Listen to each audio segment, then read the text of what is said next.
भारत में घरेलू हवाई यात्रियों की संख्या में लगातार तेजी से वृद्धि हो रही है। आइए जानते हैं फ्लाइट में देरी होने पर या फ्लाइट के कैंसिल होने पर क्या है यात्री के अधिकार।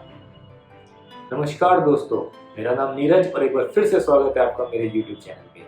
दोस्तों, आज की इस वीडियो में उड़ान में देरी से रिलेटेड क्या है यात्रियों के अधिकार, इसके बारे में हम लोग चर्चा करने वाले हैं।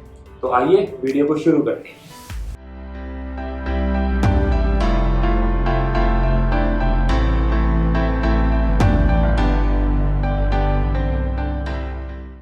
दोस्तों, 2021 के अंदर लगभग 5000 कंप्लेंट्स नोट करी गई थी डोमेस्टिक एयरलाइन कंपनीज के खिलाफ।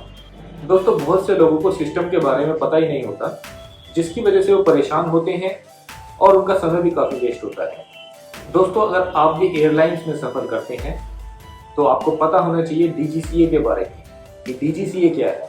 DGCA directorate general of civil aviation एक भारत सरकार के द्वारा बनाई गई एयरलाइंस के ऊपर एक रेगुलेटरी बॉडी है जो इन सभी डोमेस्टिक एयरलाइंस को रेगुलेट करती है और उन्होंने बहुत सारे नियम बनाए हैं यात्रियों की सेफ्टी के लिए। तो वो क्या है नियम, आज हम उसके बारे में बात करने वाले हैं। तो दोस्तों, अगर आप एयरलाइन में सफ़र करते हैं और आपको किसी प्रकार की कोई प्रॉब्लम, कोई समस्या का सामना करना पड़ता है तो आप DGCA से कंप्लेंट कर सकते हैं। DGCA ने आपको कुछ अधिकार दिए हैं, आइए जानते हैं क्या है वो अधिकार। तो सबसे पहले दोस्तों, अगर आपका सामान खो जाता है या डैमेज हो जाता है तो आपको क्या करना है। यदि हवाई अड्डे पर आपका सामान खो जाता है या डैमेज हो जाता है तो सबसे पहले आपको एयरलाइन को एक रिटर्न में कंप्लेंट देनी होगी।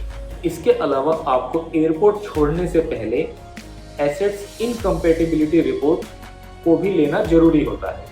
आपका सामान डैमेज होने पर एयरलाइन कंपनी उसकी मरम्मत कराने के लिए आपको भुगतान कर सकती है। आपका सामान खो जाने की स्थिति में एयरलाइन कंपनी को द कैरिज बाय एक्ट 1972 के तहत आपको मुआवजा देना होगा। वो कंपनी मुआवजे के लिए मना नहीं कर सकती है। दोस्तों, दूसरा पॉइंट है फ्लाइट में देरी होने पर क्या है आपके राइट्स।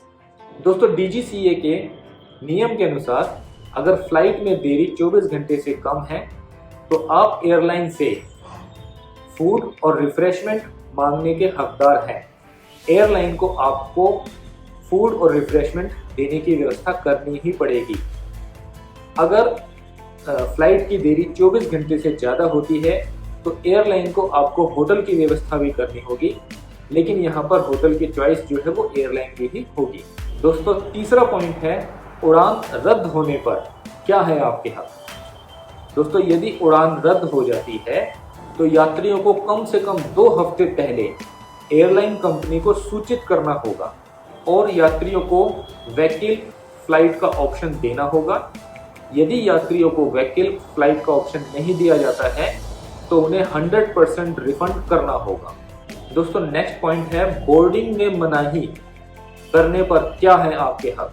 दोस्तों, DGCA के नियम के अनुसार यदि किसी यात्री को ओवर बुकिंग के चलते बोर्डिंग से मना कर दिया जाता है, ऐसा होने पर उस एयरलाइन कंपनी को वैकल्पिक फ्लाइट की व्यवस्था करनी होगी और अगर यात्री उस वैकल्पिक फ्लाइट से जाना नहीं चाहता है तो उसको 100% रिफंड देना होगा।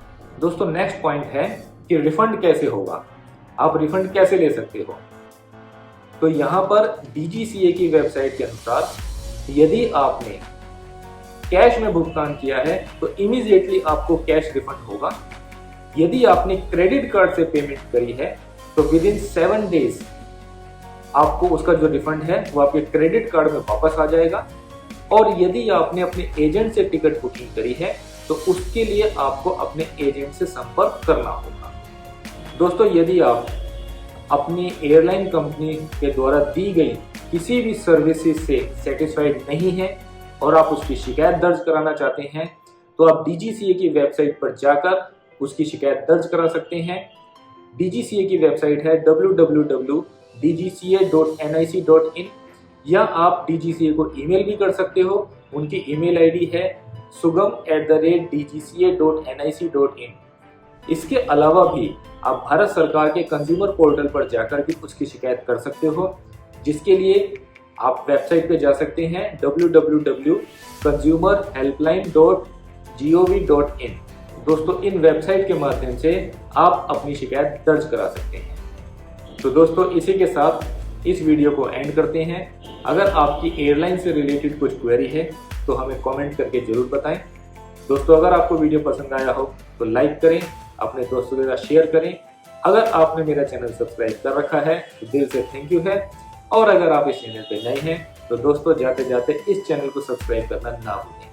तो मिलते हैं आपसे फिर किसी नए टॉपिक के साथ, फिर किसी नई वीडियो में। तब तक के लिए धन्यवाद।